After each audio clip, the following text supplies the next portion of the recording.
Hello everyone, Immunity Zero here, and I've put together this collaboration as a celebration for my first year on YouTube.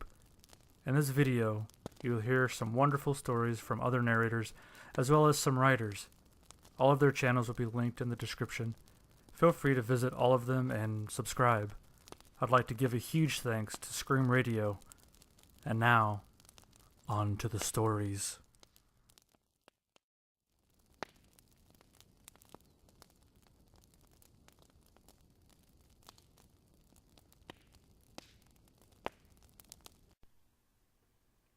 Once upon a midnight dreary, while I pondered weak and weary over many a quaint and curious volume of forgotten lore, when I nodded, nearly napping, suddenly there came a tapping, as of someone gently rapping at my chamber door.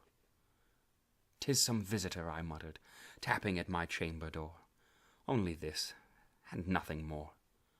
Ah, distinctly I remember it was in the bleak December, and each separate dying ember wrought its ghost upon the floor. Eagerly I wished the morrow, vainly I had sought to borrow from my books surcease of sorrow, sorrow for the lost Lenore, for the rare and radiant maiden whom the angels name Lenore, nameless here forevermore. And the silken, sad, uncertain rustling of each purple curtain thrilled me, filled me with fantastic terrors never felt before, so that now, to still the beating of my heart, I stood repeating, "'Tis some visitor entreating entrance at my chamber door, some late visitor entreating entrance at my chamber door. This is it, and nothing more." Presently my soul grew stronger, hesitating then no longer. "Sir," I said, "or madam, truly, your forgiveness I implore. But the fact is I was napping, and so gently you came rapping, and so faintly you came tapping at my chamber door, that I scarce was sure I heard you. Here I opened wide the door. To darkness there, and nothing more. Deep into that darkness peering, long I stood there, wondering, fearing, doubting, dreaming dreams no mortal ever dared to dream before. But the silence was unbroken, and the stillness gave no token. Only the word there spoken was the whispered word, "Lenore?" This I whispered, and an echo murmured back the word, "Lenore." Merely this, and nothing more. Back into the chamber turning, all my soul within me burning, soon again I heard a tapping, somewhat louder than before. "Surely," said I, "surely that is something at my window lattice. Let me see, then, what thereat is, and this mystery explore. Let my heart be still a moment, and this mystery explore. 'Tis the wind, and nothing more." Open here I flung the shutter, when with many a flirt and flutter in there stepped a stately raven of the saintly days of yore. Not the least obeisance made he, not a minute stopped or stayed he, but with mien of lord or lady perched above my chamber door. Perched upon a bust of Pallas just above my chamber door, perched and sat, and nothing more. Then this ebony bird beguiling my sad fancy into smiling, by the grave and stern decorum of its countenance it wore. "Though thy crest be shorn and shaven, thou," I said, "art sure no craven, ghastly, grim, and ancient raven wandering from the nightly shore. Tell me what thy lordly name is on the night's Plutonian shore." Quoth the raven, "Nevermore." Much I marvelled this ungainly fowl to hear discourse so plainly, though its answer little meaning, little relevancy bore. For we cannot help agreeing that no living human being ever yet was blessed with seeing bird above his chamber door, bird or beast upon the sculptured bust above his chamber door, with such name as Nevermore. But the raven sitting lonely on the placid bust spoke only that one word, as if his soul in that one word he did outpour. Nothing farther than he uttered, not a feather than he fluttered. Still I scarcely more than muttered, other friends have flown before. On the morrow he will leave me, as my hopes have flown before. Then the bird said, nevermore. Startled at the stillness broken by reply so aptly spoken, doubtless, said I, what it utters is its only stock and store, caught from some unhappy master, whom unmerciful disaster followed fast and followed faster, till his songs one burden bore, till the dirges of his hope that melancholy burden bore, of never, nevermore.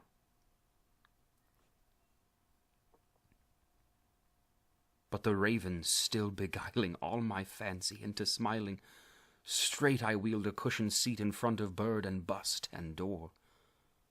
Then upon the velvet sinking, I betook myself to linking fancy unto fancy, thinking what this ominous bird of yore, what this grim, ungainly, ghastly, gaunt, and ominous bird of yore meant in croaking nevermore. This I sat engaged in guessing, but no syllable expressing to the fowl whose fiery eyes now burned into my bosom's core. This and more I sat divining, with my head at ease reclining on the cushion's velvet lining that the lamplight gloated o'er, but whose velvet violet lining with the lamplight gloating o'er she shall press, nevermore. Then methought the air grew denser, perfumed from an unseen censer, swung by seraphim whose footfalls tinkled on the tufted floor. Wretch, I cried, thy God hath lent me, by these angels he hath sent thee, respite and nepenthe from my memories of Lenore. Quaff, oh quaff this kind nepenthe, and forget this lost Lenore. Quoth the raven, nevermore. Prophet, I said, thing of evil, prophet still, if bird or devil, whether tempter sent or whether tempest tossed thee here ashore, desolate, yet all undaunted, on this desert land enchanted, on this home by horror haunted, tell me truly, I implore, is there balm in Gilead? Tell me, I implore. Quoth the raven, nevermore. Prophet, said I, thing of evil, prophet still, if bird or devil, by that heaven that bends above us, by that God that we both adore, tell this soul with sorrow laden, within the distant Aidenn, it shall clasp a sainted maiden, whom the angels name Lenore. Clasp a rare and radiant maiden, whom the angels name Lenore. Quoth the raven, nevermore. Be that word or sign of parting? Bird or fiend, I shrieked, upstarting, get thee back into the tempest and the night's Plutonian shore. Leave no black plume as token of that lie thy soul hath spoken. Leave my loneliness unbroken, quit the bust above my door. Take thy beak from out my heart, and take thy form from off my door. Quoth the raven, nevermore. And the raven, never flitting, still is sitting on the pallid bust of Pallas just above my chamber door. And his eyes have all the seeming of a demon's that is dreaming, and the lamplight o'er him streaming throws his shadow on the floor. And my soul from out that shadow that lies floating on the floor shall be lifted nevermore.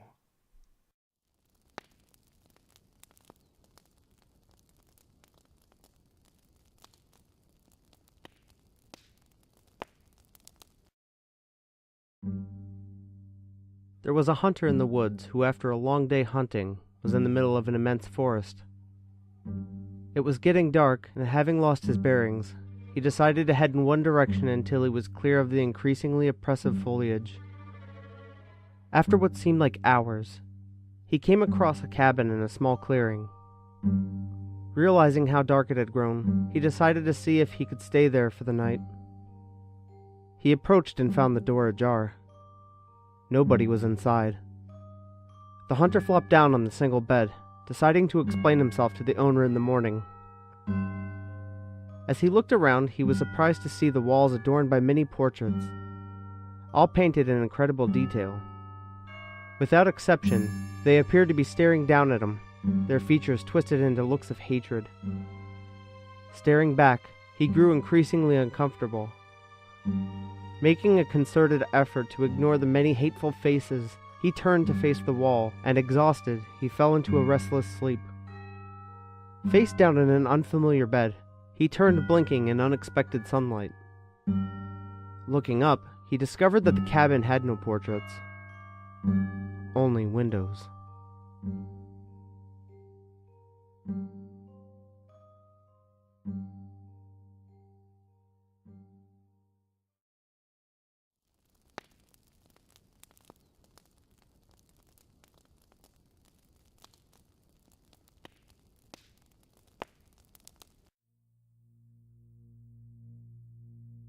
"4:23 a.m.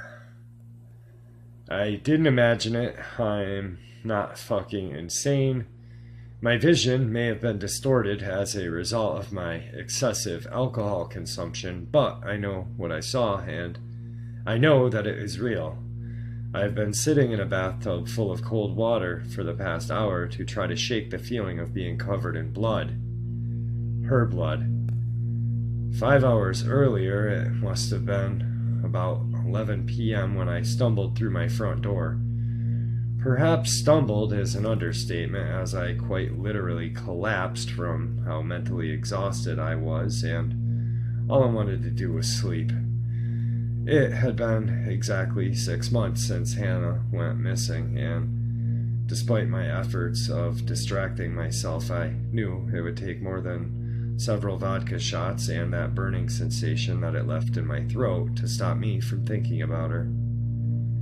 Hannah is my younger sister. She's introverted, yet somewhat jittery, 16-year-old who always looked unsettled, which is why I don't believe she ran away. No, she was kidnapped. The last person that saw Hannah on the night of her disappearance was her friend, as she was leaving the party she was at, until I walked into my kitchen and saw her sitting on my floor tonight. Hannah? I spluttered as I rubbed my eyes, trying to adjust my sight to the dark room. There was no response. She was sitting on the floor with her back against the fridge, hugging her knees into her chest. Without hesitation, I slammed my fist against the light switch to illuminate the room, but before I could run towards her, there were 3 loud bangs against my window. I looked up to see my sister, Hannah, on the other side of the glass. Although her voice was muffled, the terror-stricken expression on her face, which was covered in smudged makeup, made it clear what she was saying. In between the sobs, she was telling me to get out. I switched my attention to the girl who was sitting on the floor, who was now staring at me. I swiftly turned around and grabbed the door handle, but the door wouldn't open. The handle wouldn't even turn. While I was frantically trying to move the handle, I locked eyes with the girl in my kitchen, who was now slowly standing up. She wore the same baggy, faded pink sweater that Hannah always wore. However, it was ripped and soaked in blood, which caused the material to cling to her petite frame. I glanced over to the window, but Hannah was no longer there. She was gone. Had she gone to get help? I vigorously slammed my body repeatedly into the door in a futile attempt to open it. Then she started to speak, and my whole body froze. "I found you," she whispered unemotionally, not moving her empty eyes from mine. "Where the fuck is my sister?" I growled. This can't be her, I thought to myself. The way that she was menacingly glaring at me, Hannah would never look at me that way. The girl standing in front of me looked inhuman and drained of life. Even though she looked identical to Hannah, it couldn't be her. Without a doubt, it was my sister outside through the window, and I needed to get to her. I wasn't going to lose her again. Suddenly, the girl threw herself into me and wrapped her arms around my waist. I yelled as I thrust my body forwards, but she just squeezed me harder. Mindlessly, I kneed her in her stomach and reached for the kettle and swung it around at her head. As she fell to the ground, the door burst open from behind me. It was Hannah. She clung to my arm and cried while I stood in stunned silence, staring at the unconscious girl on my floor, who was now surrounded in a pool of blood. It must have been about 2 minutes that I'd stood there, but Hannah's chillingly cold hands, which were gripped so tight onto my arm, made it feel like I was standing there for hours. As cold as she felt, her fingertips burned my skin. Suddenly, she let go and walked towards the girl. She still hadn't moved an inch. Hannah pressed her fingers against the girl's neck to feel for a pulse. She waited for a few seconds and then looked up at me, shaking her head. Had I killed her? No, she was bleeding. She would have bled out anyway. I knew that I had to do something about this, but I had to sort out Hannah first. I decided I should put her to bed, and we would talk about everything in the morning. I didn't want to overwhelm her. So I washed her face, tucked her into my bed, and decided that I needed to have a bath and take it all in. 4:23 a.m., I'm covered in blood of the girl, and my stomach churned at the thought of her lifeless body on my kitchen floor. She couldn't have been human. Even the way she walked made her look monstrous. Hannah hadn't spoken to me all the while I was putting her to bed, which really worried me. All she did was stare blankly at me. Coming to think of it, I swear that she didn't even blink. She must have been through a lot the past 6 months. All I need to do now is concentrate on keeping her safe. I stepped out of the bath, still feeling dazed. As much as I didn't want to deal with the dead body in my kitchen, I knew I had to before Hannah woke up. I slowly crept downstairs as the floorboards creaked beneath my feet. I stood outside the kitchen door. Why was I afraid to go in? My throat felt sore, as if I had swallowed razor blades. I gulped and pushed open the door. Gone. Everything was gone, and my kitchen had returned to its immaculate state.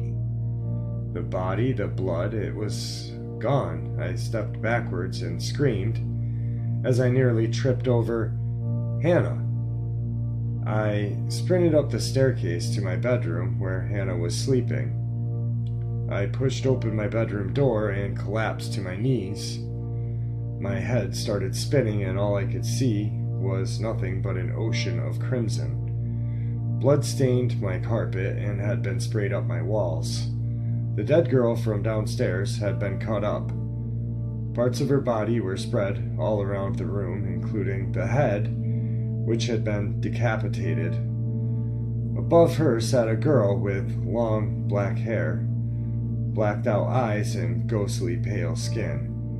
She looked up from her cupped hands, which were holding what looked like the heart of the girl, and slowly smiled at me. Her mouth dripping with blood. That's not my sister. My sister is the girl that's currently scattered around my bedroom. It was her all along. While hyperventilating and paralyzed with fear, I managed to make out the words written in blood on my wall. You chose the wrong one. Before I could catch my breath, the creature sank her teeth into the heart of my sister and croaked out, I found you.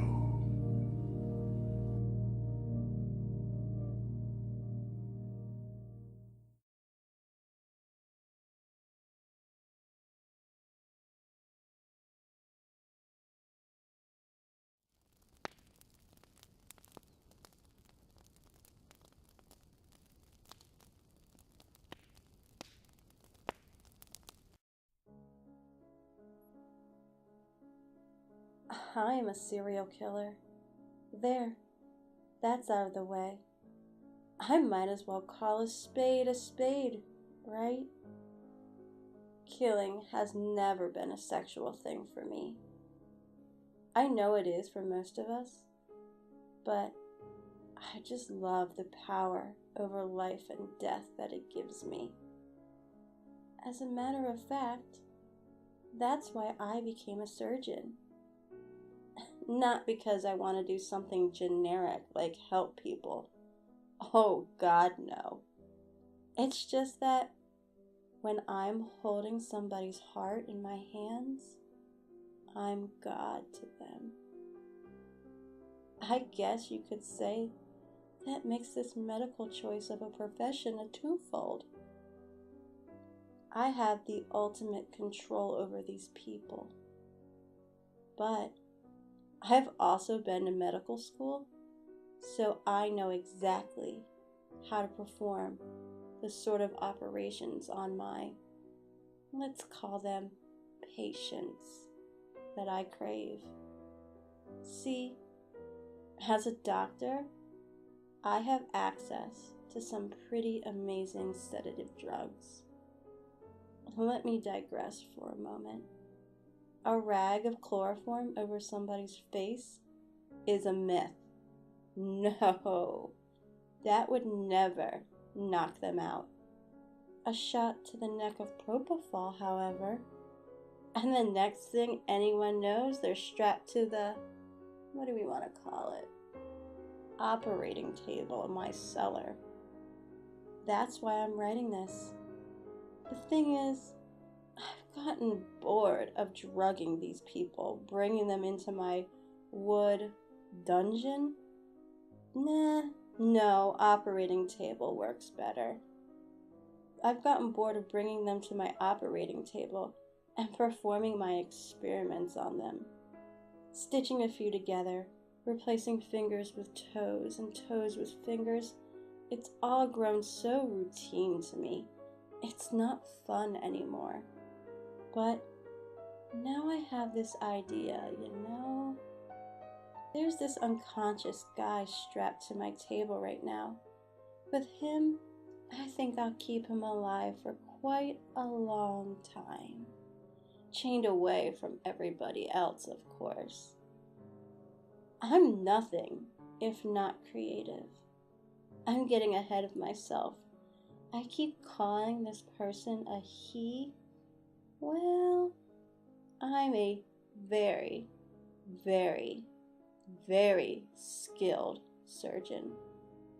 When he wakes up, he will be a she. God almighty. I don't think I'll be bored for a while after this. Now, if you'll please excuse me.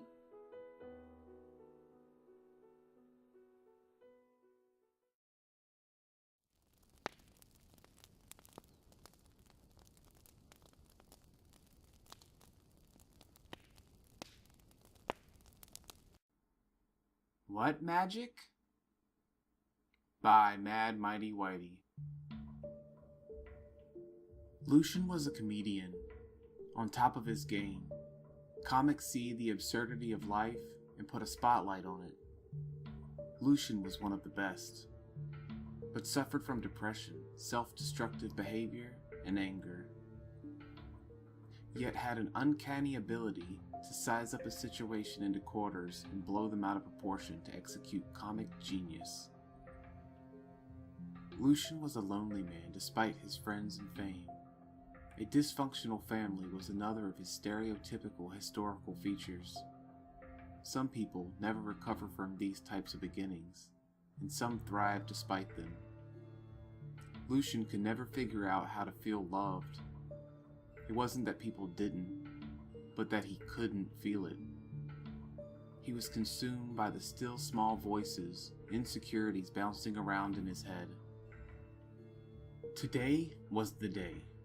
Lucian had a show, one he planned meticulously. He started the show with morally wrong one-liners and one great, dramatic, and funny story. Then he came to the final part of his act. Ladies and gentlemen, please welcome Vitalia to the stage.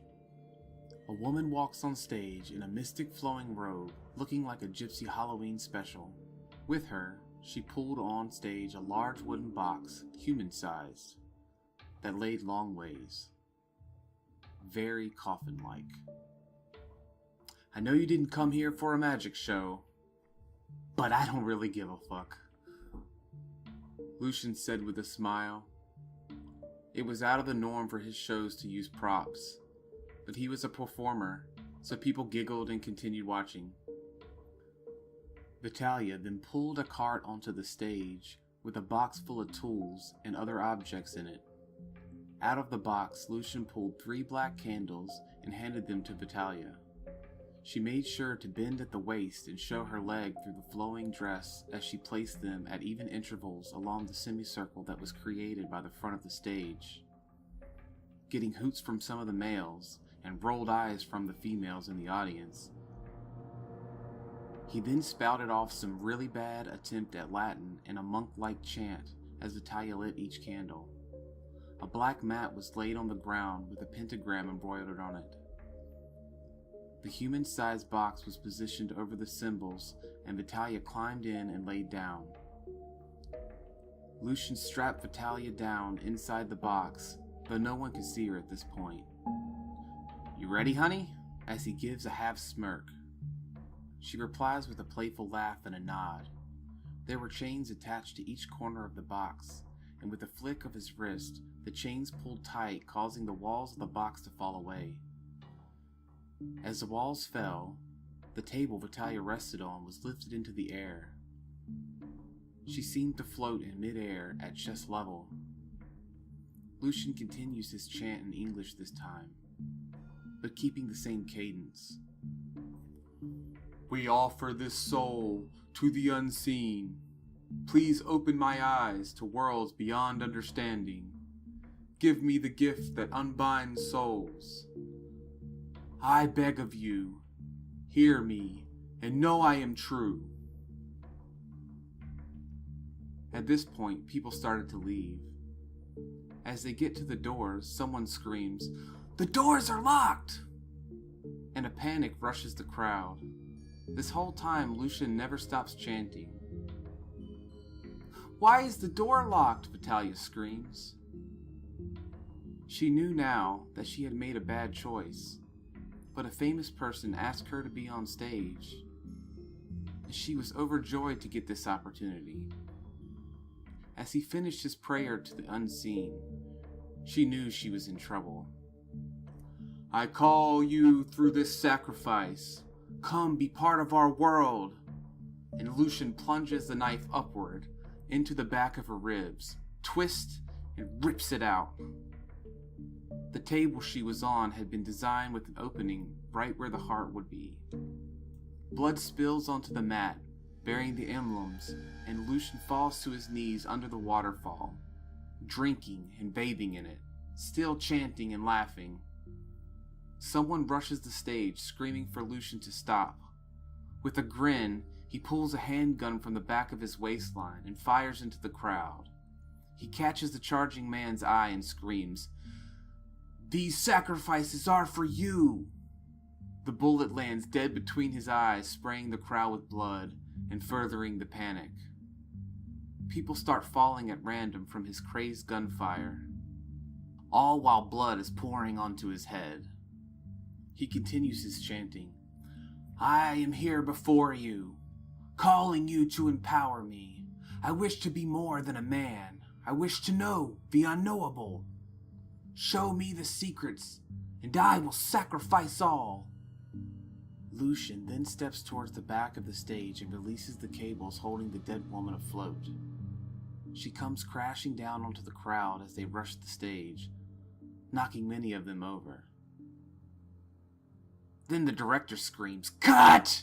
You guys are awful actors. Get off my stage.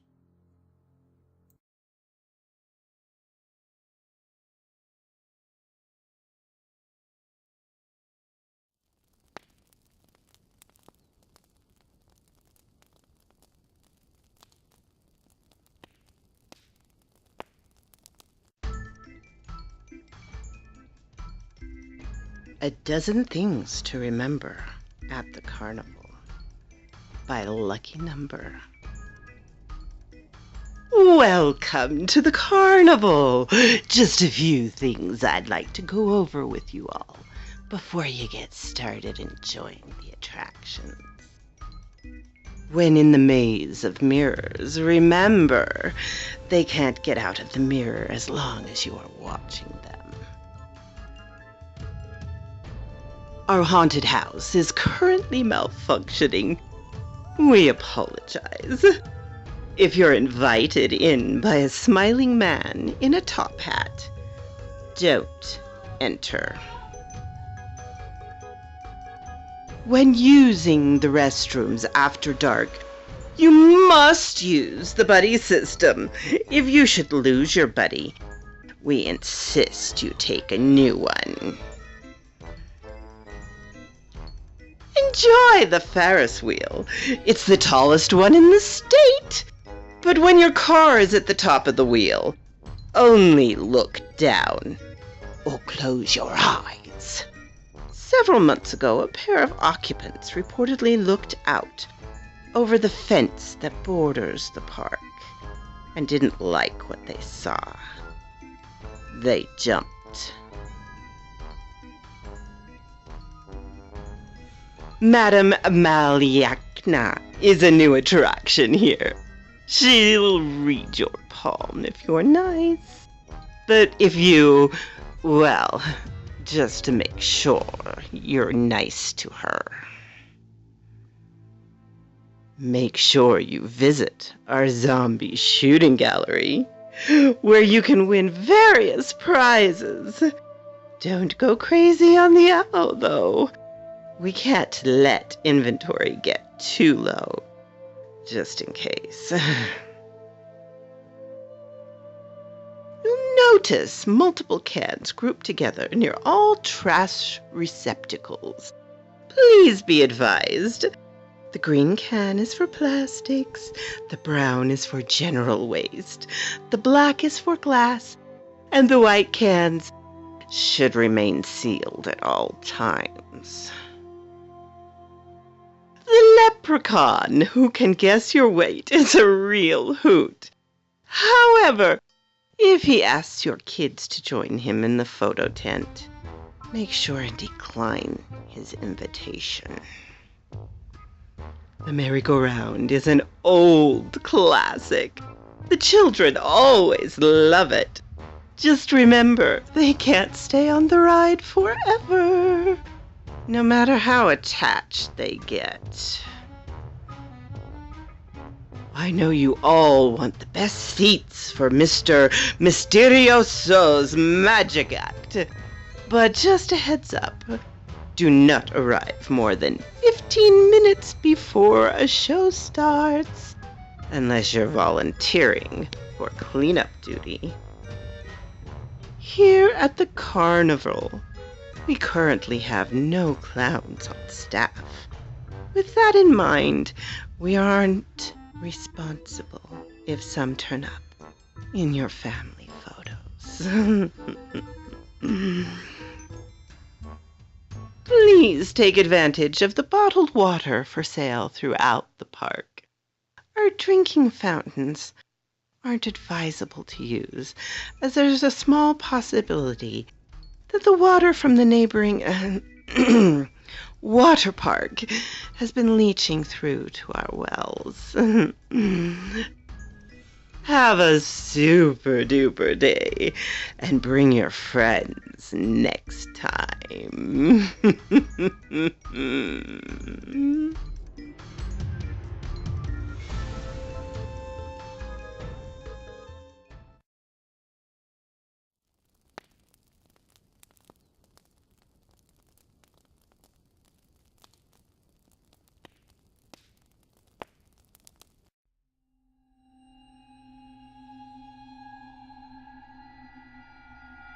Friday, 13th November 2015.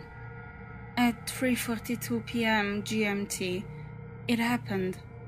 The world descended into a sudden, complete darkness. Chaos ensued.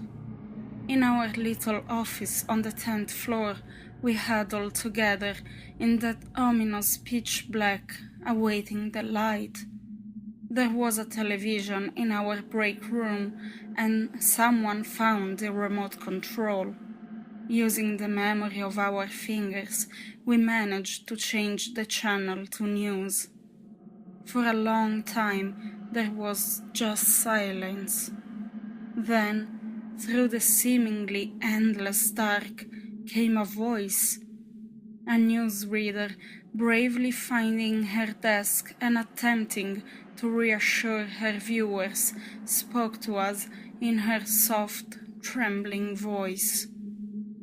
They had no idea what was happening, but people needed to remain calm and keep together amid reports people are disappearing in the dark, wandering from their friends and family and becoming lost or finding danger.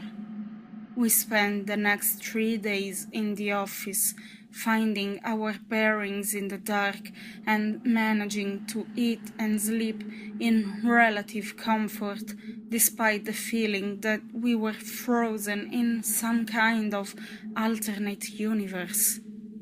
Then, exactly 72 hours after the darkness came, it was gone. Our eyes burned from the sudden light, but we soon adjusted and agreed that we should, as a group, head downstairs and outside. Descending the stairs, a smell greeted us.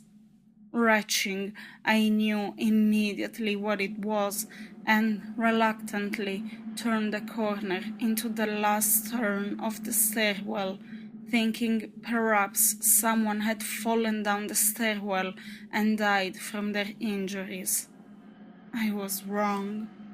I think she had been a woman, though I can't be sure. She had been flayed and gutted, though I don't know in which order. Every inch of her skin was missing, though her eyes and teeth remained, turning her corpse into a grinning, staring monster. I wasn't the only one who threw up. Needing to escape the sight, we burst through the main doors into the foyer and froze. Skinless bodies were strewn across the small foyer. Almost 15 of them, by our reckoning from the brief look we had at them.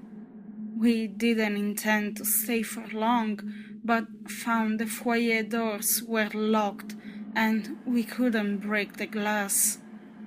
Someone, I don't remember who, had the idea of heading to the security room and seeing if we could radio for help.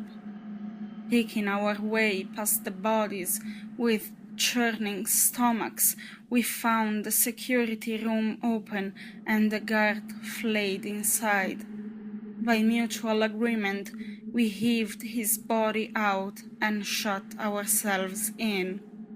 While one of the others tried to make contact, some of us started looking at security footage of the foyer from the last 3 days. We couldn't believe what we saw. It hadn't gone dark at all.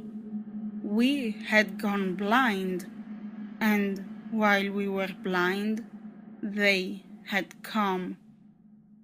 Sinewy, smoky black shadows without faces, only eyes. Strange, glowing eyes. They were flaying people and wearing their skin as a disguise.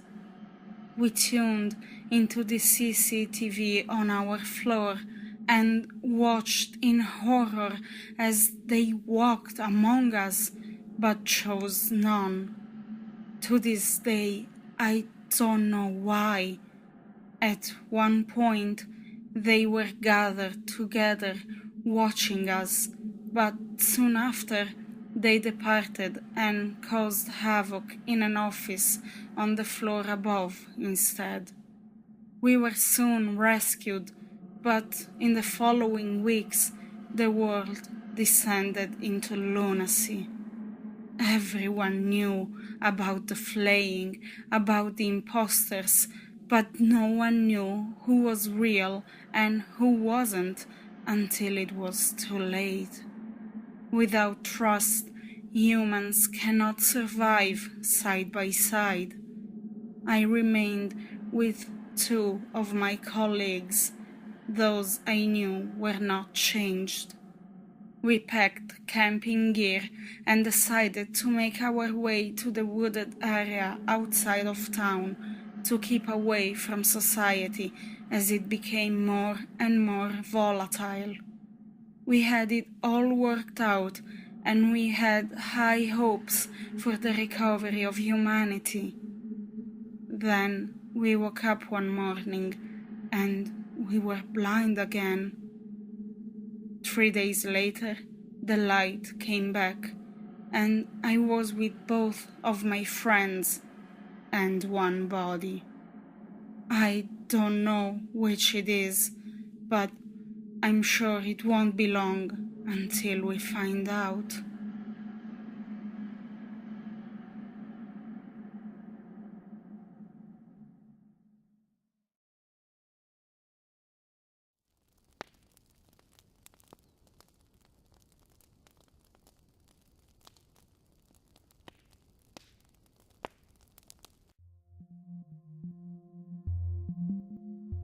When I was 10 years old, my mother went out of town for a while, and I had to go stay at my cousin's house.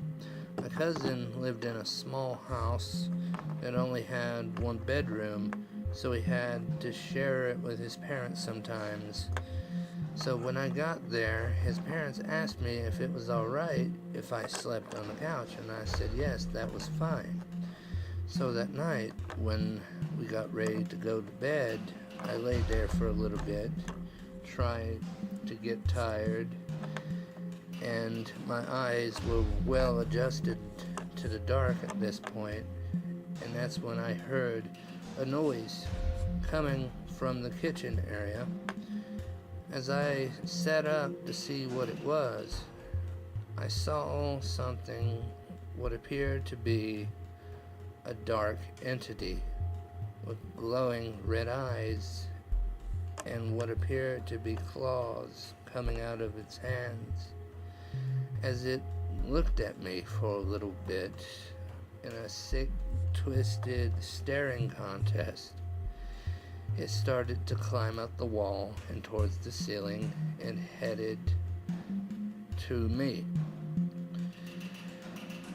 At this point, I was terrified and started to close my eyes and pray to God that it was only my mind playing tricks on me. As I opened my eyes again, I noticed it was gone. So I thought it was gone.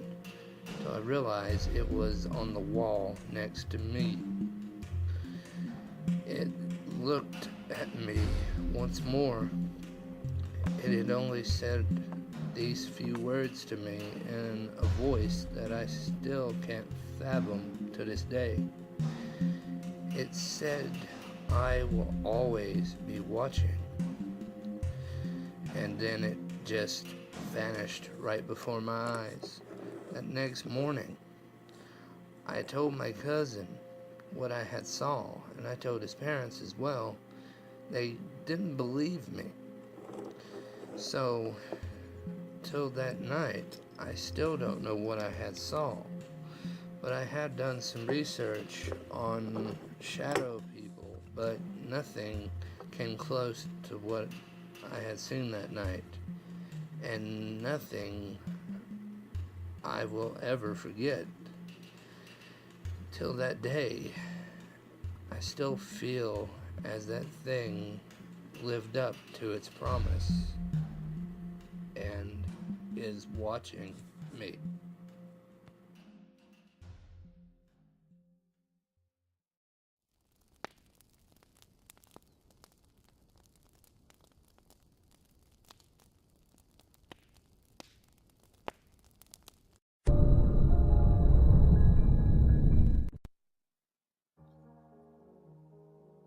I hate it when my brother Charlie has to go away. My parents constantly try to explain to me how sick he is, that I am lucky for having a brain where all the chemicals flow properly to their destinations like undammed rivers. When I complain about how bored I am without a little brother to play with, they try to make me feel bad by pointing out that his boredom likely far surpasses mine, considering his confined to a dark room in an institution.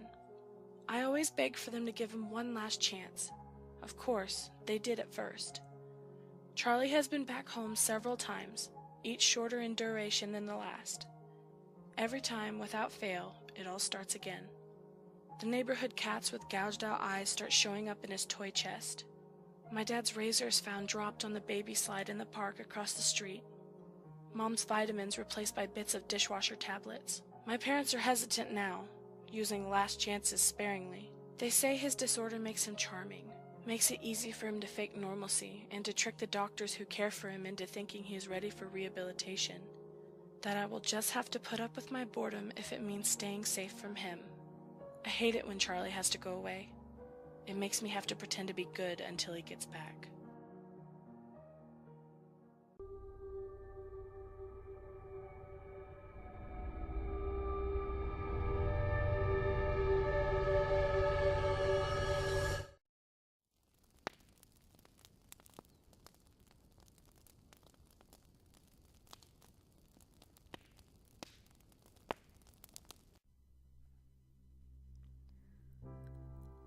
I was a lonely young man, and an even lonelier young boy.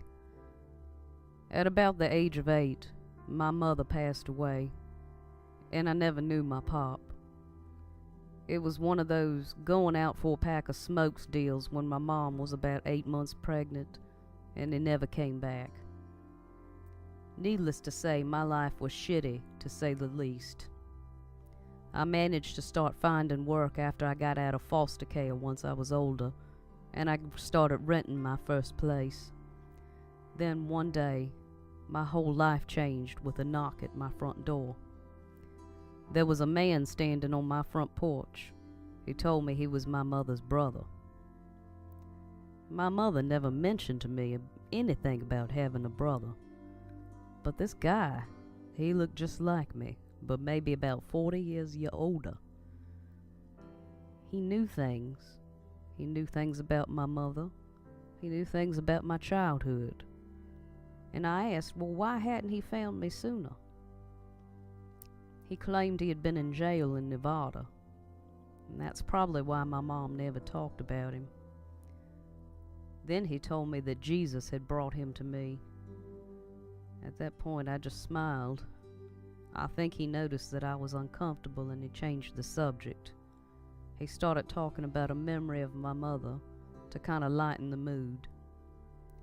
Uncle didn't have any place to stay anywhere in town, so out of the kindness of my heart, I offered him to stay in my home and gave him my sofa.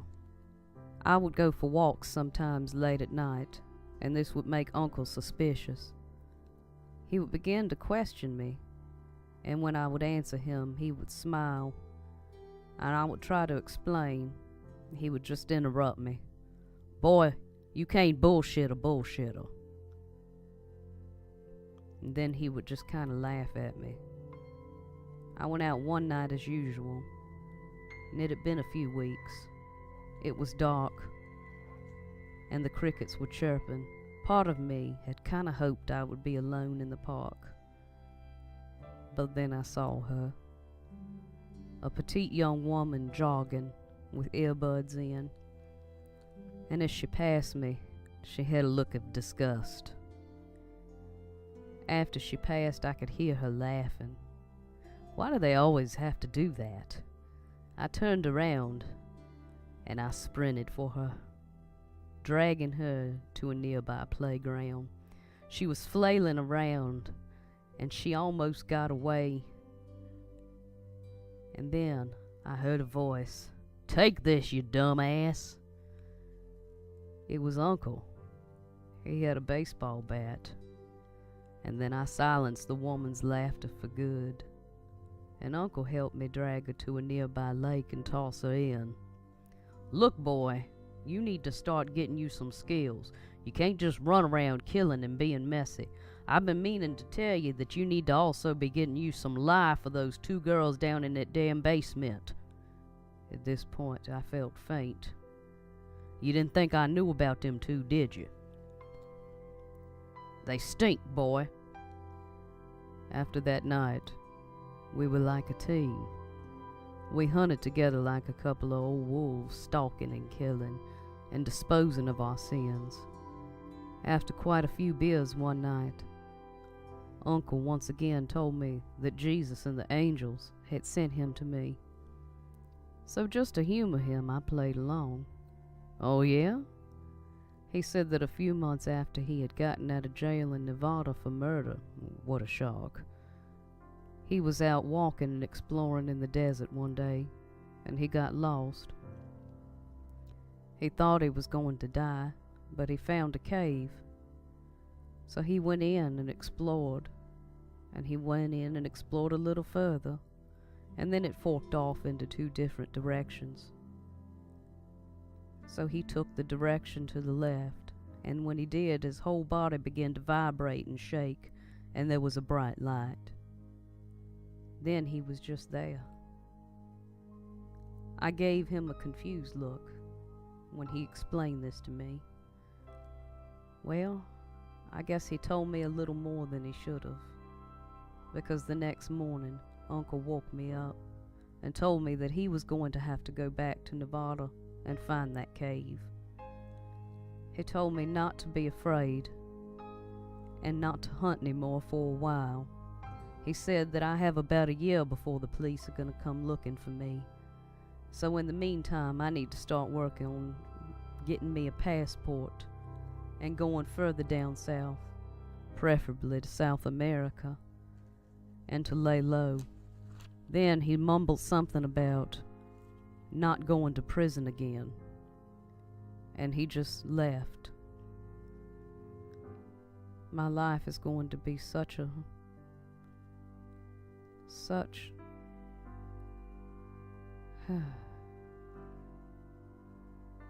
travesty without Uncle. I felt like in a lot of ways he completed me. Sometimes he seemed to know me better than I knew myself. You know, and did I mention that we sure did look alike?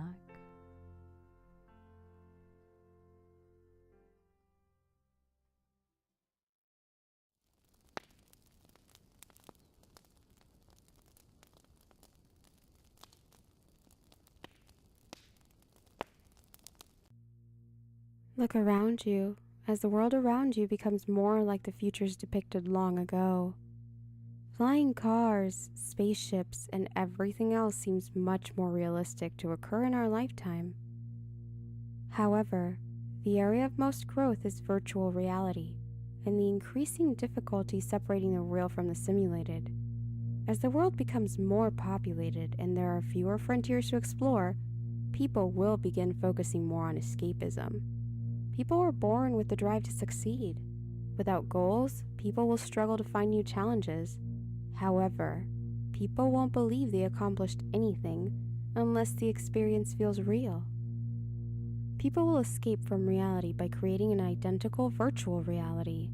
Computers will become so advanced that people can store their entire minds and experiences. Knowing that the virtual reality is a simulation ruins the illusion. In order to believe this is real, people will need their memory of it being a simulation erased. At this point, it becomes impossible for subjects within to distinguish reality from virtual reality. Since the environment is the same and the nature of the subject hasn't been altered besides the memory reboot, then iterations will be the same with the creation of a virtual reality resetting your life. A problem occurs in that everyone within this environment will continue to perform the same actions over and over up to the point that the virtual reality is created. Then the world resets and plays out the same way. Your entire life up to this point, or singularity, will replay exactly the same without your knowledge. You could try going against your own nature and moving outside of your normal routine. However, whenever you did that, didn't you notice that there weren't that many people around? It's as if the world wasn't designed for you to explore that area at that point. You're doing something you weren't meant to, and your experience isn't making sense anymore. The mind will be essentially immortal through the support of computers. The mind wipe is necessary to maintain space for the endless stream of repeated data, as well as retaining the illusion that this world is real. You are essentially immortal, but you have no way of knowing that, except for the occurrence of déjà vu. You seem to remember things that you shouldn't. You sometimes hear things in your mind before people say them.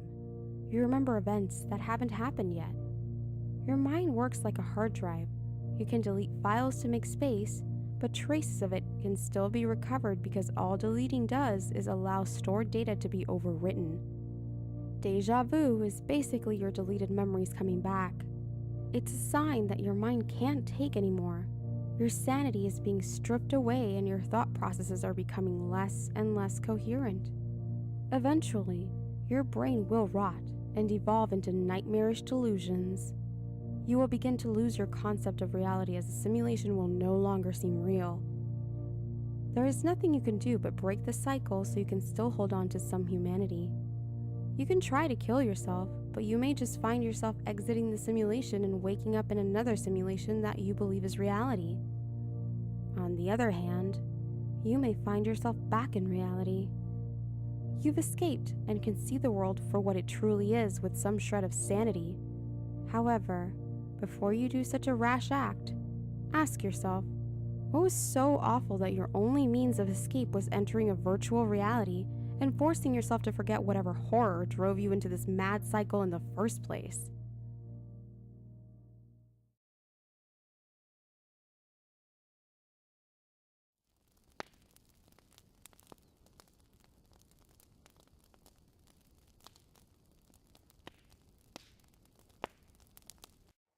I was sitting in my car one night, waiting to pick my sister up from her evening drama class at school. It was around 6:30 p.m. It was mid-November, so it was pitch black outside by this time. While I'm sitting in the car, mindlessly scrolling through my Twitter feed, I hear a shout. It sounds like a girl's voice, but I can't really hear what it's saying, so I brush it off as someone shouting for their friend. After about 30 seconds, I hear it again. Once again, I brush it off, thinking the same person calling out still hasn't found who they were looking for. About another minute passes before I hear the shouting again. Only this time, it sounds like it's closer, and the tone of voice sounds more distressed than before. Now I'm starting to get worried. I open the door to my car and step out into the car park. It's empty. Slightly unnerved, but convinced my mind is playing tricks on me, I sit back in my car, only this time making sure to lock the doors from the inside. Another 5 minutes pass until I hear it again. This time, the screaming sounds like it's even closer than before. I can now make out what's being said. A female voice is screaming the name Liam at the top of her lungs while sounding panicked.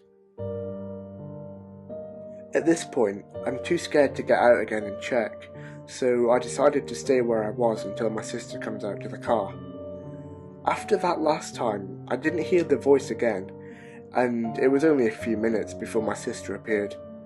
I told her about what I'd just experienced, and she just replied saying it was pretty weird, and we drove home. That night, I was really curious about the whole situation and decided to do some research. After trawling through my school's archives and newspaper articles, I found something. There was a boy who used to attend the same school as me and my sister, called Liam Brixton, who committed suicide by hanging himself from a flagpole in the same car park I was sat in my car in that night. His sister was the first to discover his body after she walked out the entrance of the school and into the car park after finishing class early. It was said upon finding him, she didn't stop screaming his name for 20 minutes straight. Days later, she also committed suicide from hanging herself from the exact same flagpole due to her intense grief. The night I was waiting for my sister in the car park was exactly the 50th anniversary of Liam's death.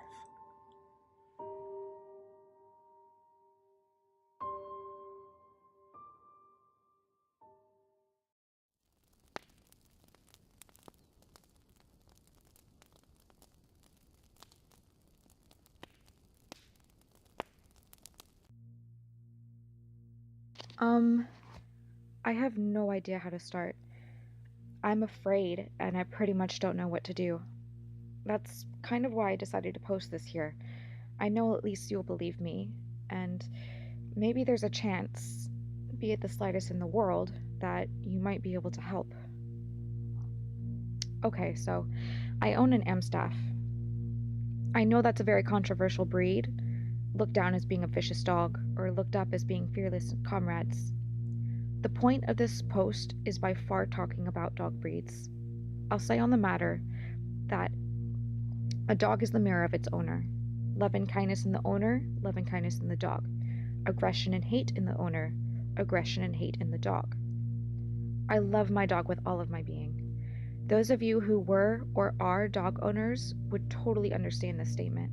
She, Hera namely, always manages to make me smile. Be it her goofy face when I come home, or a waving tail, or her neck stretched over mine while we sleep. She is my friend. As I live in an apartment, we spend like 99% of our time together. Thus, we are really close, and the owner-dog bond is super strong between us. After going out for a walk with her, I had decided I wanted to drive. Driving is like sports or riding to me. It helps me numb the pain away, lousy as it may sound. It fills the gap we're all trying to fill. She looked at me with those big brown eyes, full of pure sadness at the thought of me leaving. After giving her a pat on her massive head, I told her I'd be back soon and that I loved her. I didn't drive for that long. Within an hour, I was back home. Hera was laying on her back in the living room, right near the sofa where my father was sleeping. She often spends time with my parents, longing for affection when I am away. I gave her some belly rubs and asked her if she wanted to go to bed. She looked at me and just closed her eyes. I laughed. Lazy one, just like your mama. I have to mention that this happened before. She would stay in the living room for some more time and then come to my room. It's normal, nothing unusual. I left the door to my room open and hopped right into my cozy bed, waiting for my four-legged friend to come. As I was pretty tired from a long day, I started dazing off. By that time, she had made her way into the room and had gotten into bed. I hugged her and started rubbing her back. She stretched her neck and licked my face in a loving way. "Oh, your breath stinks," I laughed, and then kissed her forehead. Her fur felt strange, but I didn't mind it. I was too sleepy anyways. I fell asleep. I then woke up to her growls. Deep, powerful growls. She entered the room, running, and went straight to the window. They raised on 2 feet and looked out as it was open. It was clear that something was out there, and she thought it was a threat. She often does so, as we have a lot of stray dogs or cats in this area. This time, though, she was acting different. Her growls were different. She barked so aggressively.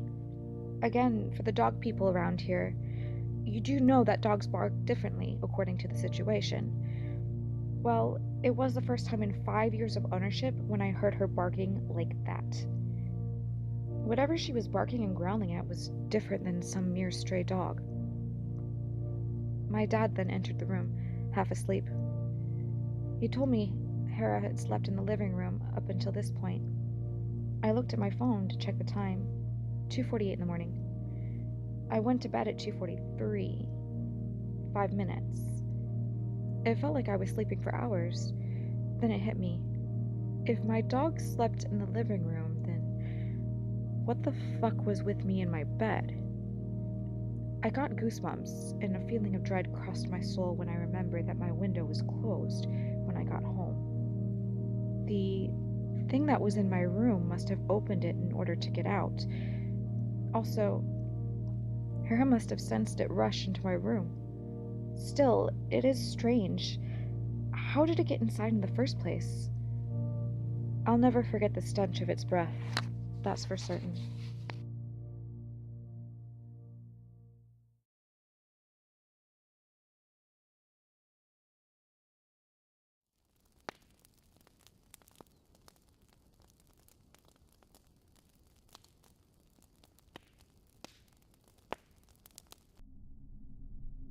A few years back, my girlfriend and I, having hiked several other parts of the Appalachian Trail, decided we wanted to go to the southern portion of Virginia's trail. It is about 166 miles long and runs through George Washington and Jefferson National Forest from Roanoke County to Parisburg and Giles County. This is definitely one of the more remote and less traveled parts of the trail, which is exactly what we were looking for. We gathered our gear and made our way to the start of the Virginia Creeper Trail to begin our journey. We had planned our journey to end at Damascus, and figured that by the time we got there, we would be more than ready to get home to our own beds. It was early October, and the changing of the leaves and colors were amazing. The air was crisp and cool, perfect hiking weather with beautiful scenery. The majority of the trip was pretty uneventful, just like your typical hike, but our last couple of nights is where things got weird. On this portion of the trail, you were supposed to camp on the trail or a designated shelter. We didn't really want to run into other people and didn't want anyone coming up on us in the middle of the night, so we decided to ignore those suggestions and find our own little spot off the trail. A little searching around and we found a spot a little ways off the trail in the middle of a small clearing. It was perfect. We set up camp, cooked some food, and talked for a while, then snuggled up and went to sleep for the night. Somewhere around 2 a.m., I was awoke by my girlfriend shaking me and telling me, "Get your gun, someone is outside walking around our tent." She informed me that she woke up to what sounded like someone right outside the tent, running a knife or something along the side while circling us. When hiking, I carry a 1911 and a judge with me. You never know exactly who or what you might run into while doing such a long hike in a remote location. I got the judge out of my pack, and then we sat silently listening for any sounds. A few minutes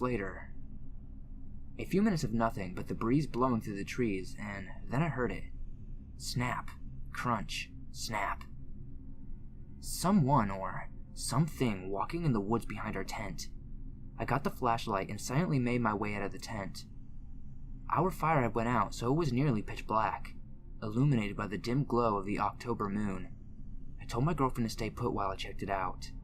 I didn't flick the flashlight on right away, so as to not give away that I was out of the tent, and have it become a shining beacon of my location. Instead, I waited to hear some more noises. After a few minutes, snap, crunch, crack. It sounded like it was bipedal-based on the way the steps were paced. I turned on the flashlight and flooded the area with light. I thought I saw someone move behind a tree. I yelled out and told them to get away and that I was armed. I kept the light on the area with my gun drawn and slowly approached towards the area where I thought I saw the figure. Then from my right, I hear what sounds like someone running through the woods. I spin and face my light that way, and then, from the original spot, hear whoever or whatever was there take off into the woods. There's no way I'm giving chase, so I return to the campsite.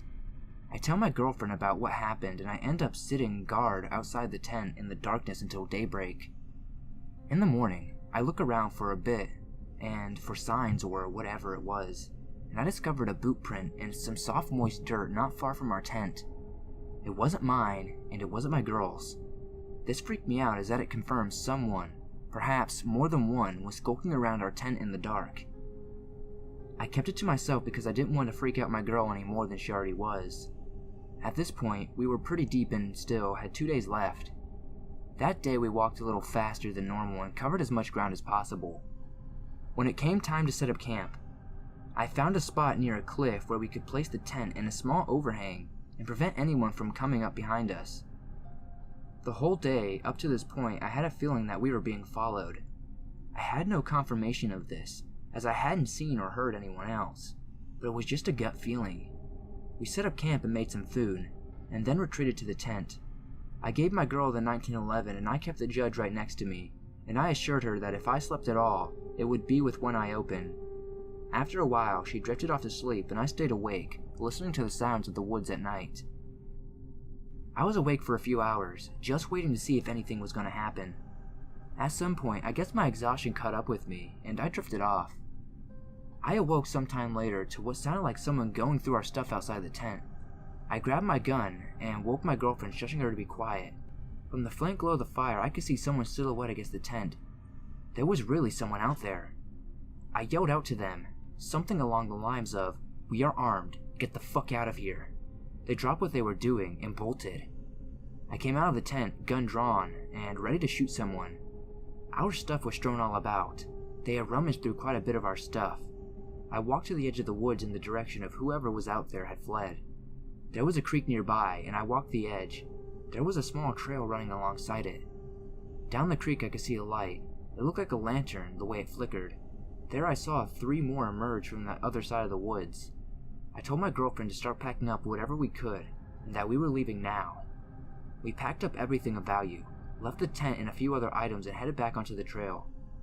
In the middle of the night, I kept hearing people talking off in the woods and hearing branches snap for quite some ways.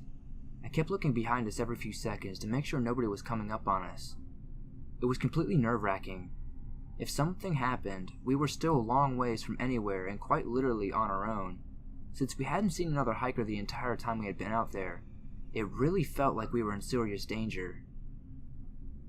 We had been walking for quite some time when I heard something in the woods behind us. As we rounded a corner, I turned around and we saw someone step onto the trail and just stand there watching us. It was as if the sun was coming up and barely any light. I couldn't make out any features, just the silhouette. I stopped and looked at them for a second and asked them who they were and what they wanted. They just stood there silently, watching us, and then turned and walked back into the woods. We picked up the pace and kept going, looking back every so often. We didn't see them again, but my gut told me they were still there for quite a ways. We eventually reached the end of the trail and got to where we parked my girlfriend's car. Extremely exhausted, we made it out of the Virginia woods without becoming a meal for a clan of cannibalistic, inbred hillbillies, which is what I pictured happening in my head the entire time. I have no clue who they were, or what they wanted. Maybe it was someone just messing with us. Maybe it really was a clan of deformed hillbillies who were hunting us. I will never know, because I will not be returning to find out.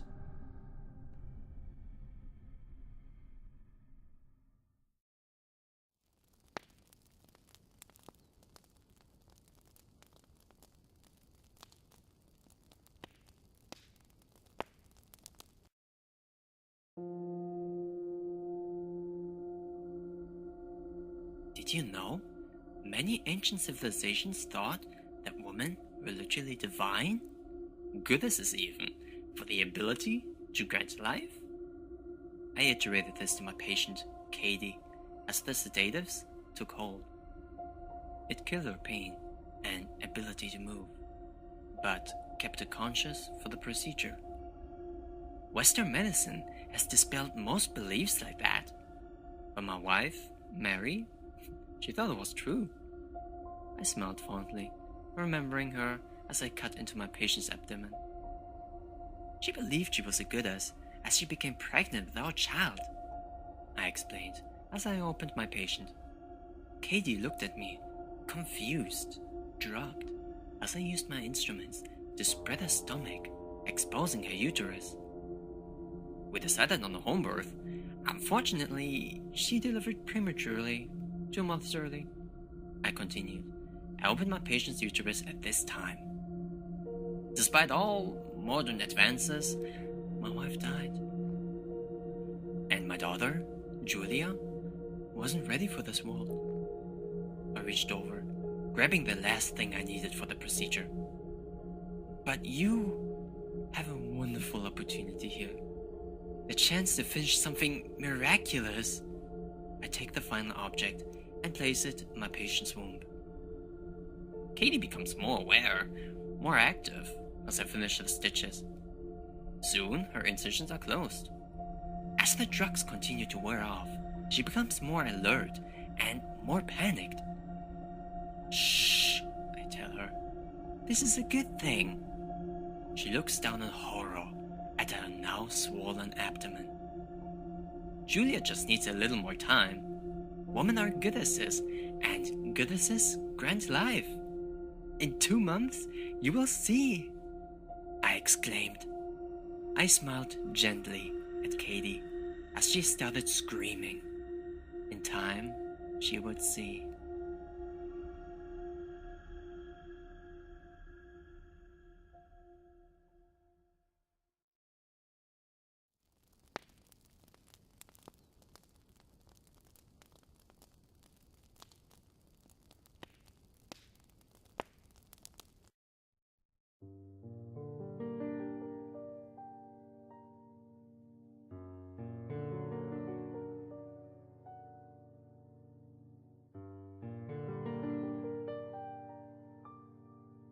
I'd heard stories of it.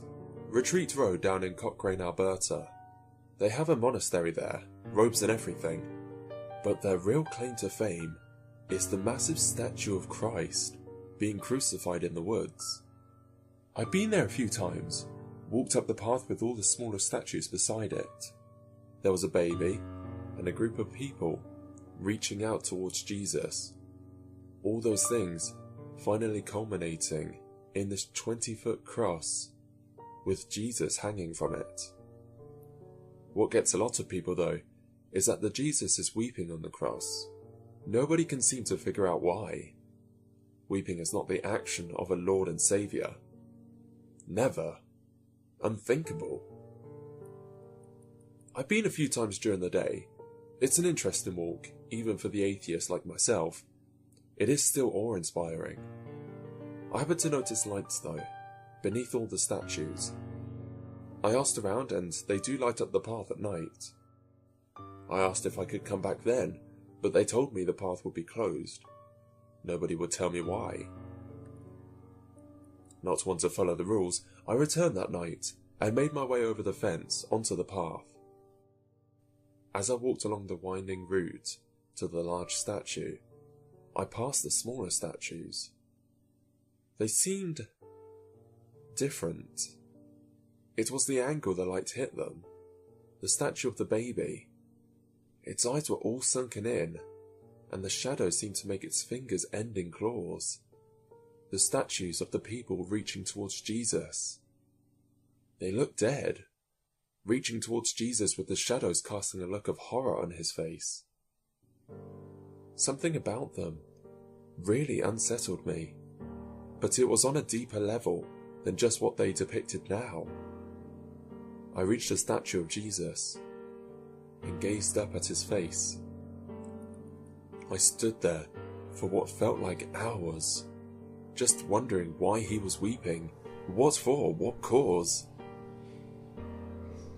I heard the whispers and rustling of the trees on all sides of me before I saw anything. I gazed up at Jesus, looked deep into those stone eyes, and understood. Because that night, he was weeping for me.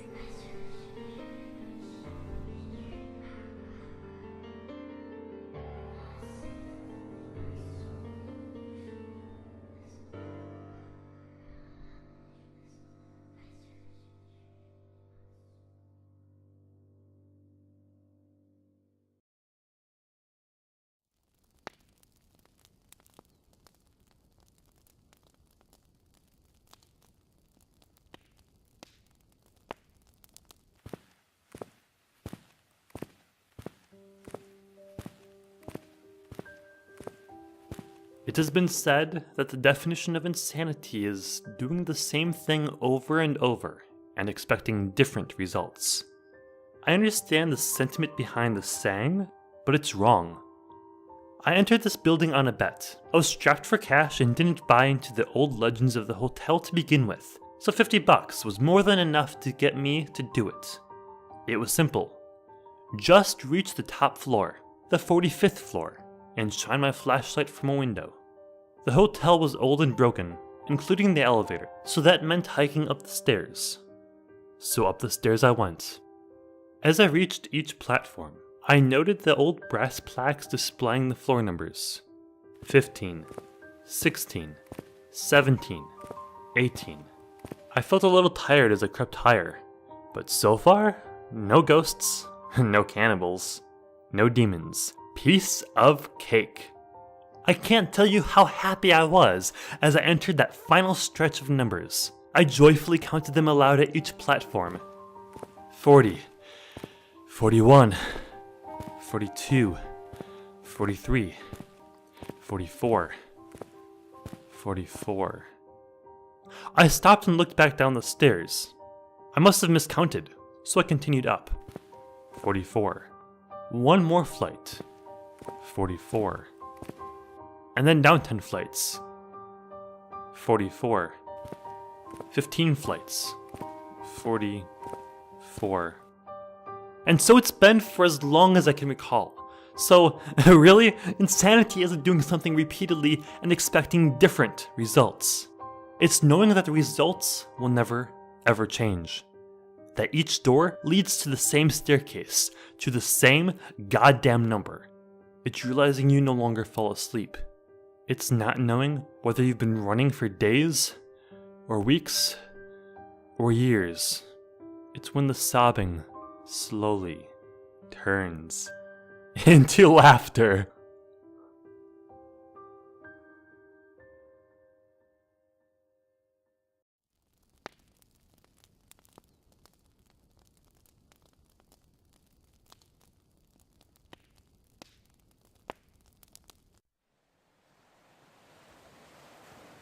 Here I am, floating on my back in the ocean, with a decision to make. Should I keep traveling? It wasn't many days ago that my experiment met with an accident, and I woke up to find myself in 1986. There was no way back, but I wasn't worried. 1986 wasn't so bad. All I had to do was keep my head down and avoid paradoxes, while getting rich, of course. I could finagle a new identity, find a job, and sink every spare cent into Microsoft, then Apple, and later Google. So I wandered the streets making million-dollar plans, and chuckling at the fashions, until I fell asleep on a park bench. A few days after that, I woke up surrounded by a forest. 1986 had been feasible, but 1886 had tossed me out of my comfort zone. And then a forest? There weren't even any people nearby. I felt less and less confident of my ability to survive as the shifts continued to send me exponentially further back in time whenever I slept. Sleep can be fought, but sleep always wins. Today, I woke up in the middle of an ocean, and now that night has fallen, I don't recognize the constellations. It's possible that the land I knew is currently on the other side of the world, part of the Pangea supercontinent. But I have no way to know. All I know is that I have a choice to make. I can float until I doze off, perhaps waking to glimpse an Earth no one has ever seen, while I burn on melting rocks or asphyxiate in an atmosphere of noxious gases. Or I can slip beneath the water, here and now. A day spent on the ocean is exhausting. I need to decide soon.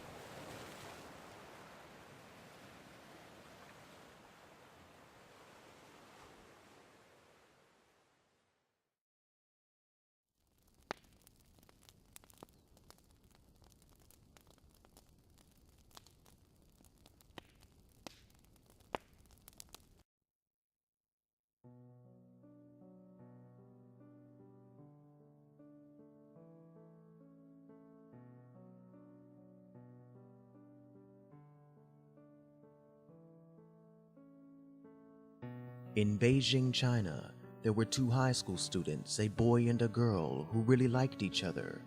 They both worked hard at their studies because they wanted to succeed in life.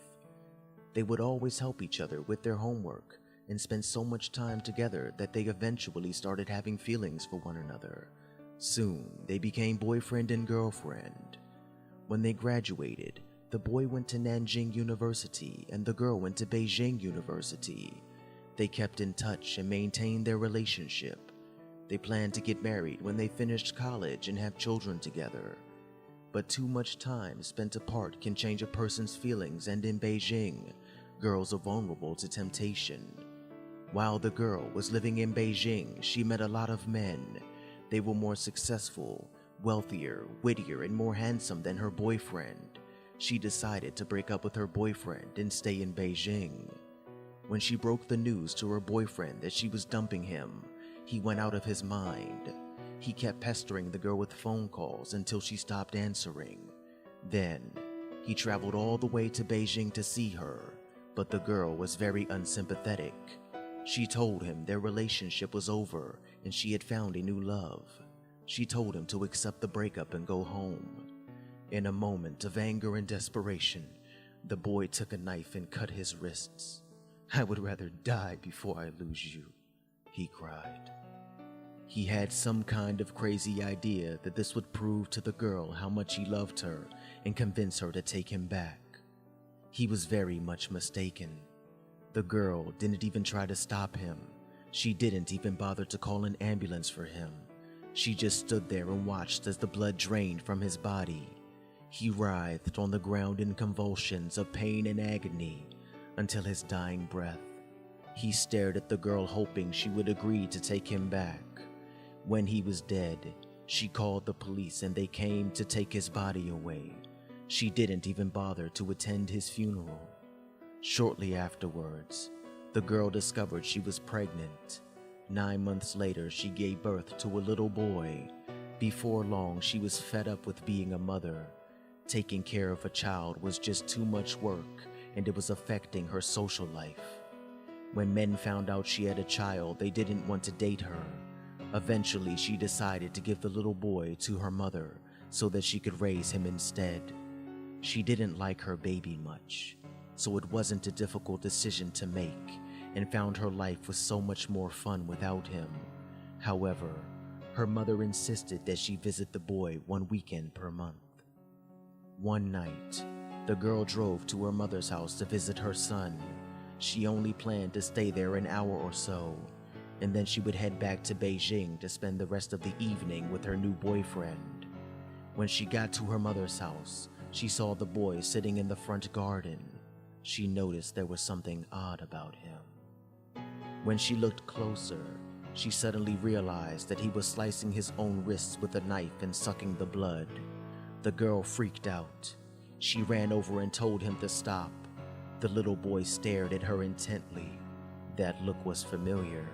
She recognized that stare. Suddenly, the child pounced on her and slit her throat with a knife. "I would rather die before I lose you," he cried.